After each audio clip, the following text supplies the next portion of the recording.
টাকা লাগলো। আজকে তো তোর চাকরিও নাই, টিউশনই নাই, এই বাসাও থাকতে পারবি শেষ। কিন্তু বুঝলো ভাই আমার অপরাধটা কি? তুই কি? তুই একটা দারোয়ান। তোর বাপ এখনো মানুষের জমি নিয়ে বর্গা চাষ করে, আর এই বিল্ডিং এর ফ্ল্যাটের মালিকের মেয়ের সাথে যাও তুমি শপিং করবেন না? ফালতু কানকার। আরে তো কই যে এটা কত বড়? তুই ডিগ্রি দিবে রাখিস না? আমাদের গ্রামে একটা ডিগ্রি পাস করে আর তুই বিসিএস এ টিকছিস। তোর গ্রামে এরকম একজন আছে? নাই। আর এই জায়গায় তুই বিসিএস এ টিকছিস। তোর বাবার কথা ভাবছিস, তোর মার কথা ভাবছিস, একটাবারের জন্য কি গ্রামবাসীর কথা ভাবছিস? এখন যদি তোর কোনো ক্ষতি হয় এটা দায়বার কার? হ্যাঁ, কার দায়বার কার? তুমি কোনো চিন্তা করো না বুঝলো, আমি এই বাসা ছেড়ে চলে যাবো। তোমার চোখের সামনে কখন করতে চাই না বুঝলো। হ্যাঁ, অপরাধ করছিস না? চলে তো যাবি, যা চলে যা। তোর চোখ যেদিক যায় তুই চলে যা বাইরে।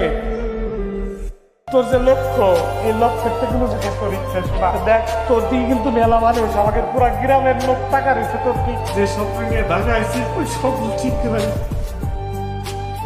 নিজের যত্ন নেবেন, খাওয়া দাওয়া করবেন ঠিক মতো। সবসময় তো আর শুধু পড়ালেখা করলেই হবে না। আজকের পরে আপনার সাথে আমার আর দেখা হবে না। 18 তারিখ আমার বিয়ের দিনে হাজবেন্ডের সাথে জানি চলে যাব। আপনার বিজনেসের ভাইবার রেজাল্টটা দিলে যদি আপনি টিকে যান, ফেসবুকে একটা স্ট্যাটাস দিন, আমি দেখে নেব। ও, আপনার তো ফেসবুক অ্যাকাউন্ট নাই, তাহলে আমাকে একটা ফোন দিন। আমার ফোনও তো সুইচ অফ থাকে। আচ্ছা, আমার জানার দরকার নেই। আপনার জন্য একটু রান্না করে নিয়ে আস। এটাই মনে হয় আমার হাতের লাস্ট রান্না করা। ভাবু থাকুন। রেজাল্ট দিলে কি যেন বলতে চেয়েছিলেন? সেটা এখন বলে আর কোনো লাভ নেই।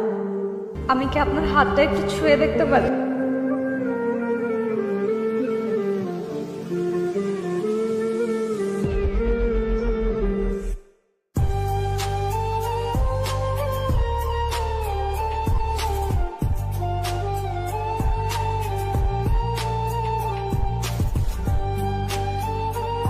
হ্যালো, সালাম আব্বা।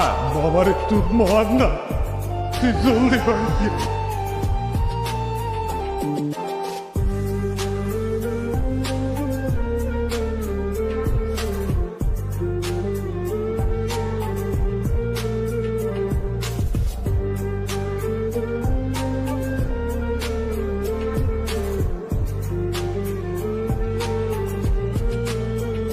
ভাই জি বলেন। ভাই আজকে তো পিসিএস এর রেজাল্ট দিছিল, একটা মেয়ের নাম্বার কি মিলায় দেখবেন?